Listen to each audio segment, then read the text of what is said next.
اللہ نے مومنوں سے ان کی جانیں اور ان کے مال خرید لیے ہیں اور اس کے عوض ان کے لیے بہشت تیار کی ہے۔ یہ لوگ اللہ کی راہ میں لڑتے ہیں تو مارتے بھی ہیں اور مارے بھی جاتے ہیں۔ یہ تورات اور انجیل اور قرآن میں سچا وعدہ ہے جس کا پورا کرنا اسے ضرور ہے، اور اللہ سے زیادہ وعدہ پورا کرنے والا کون ہے؟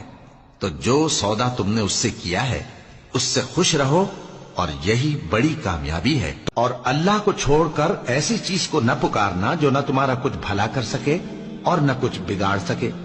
اب اگر ایسا کرو گے تو ظالموں میں ہو جاؤ گے، اور اگر اللہ تم کو کوئی تکلیف پہنچائے تو اس کے سوا اس کا کوئی دور کرنے والا نہیں، اور اگر تم سے بھلائی کرنی چاہے تو اس کے فضل کو کوئی روکنے والا نہیں۔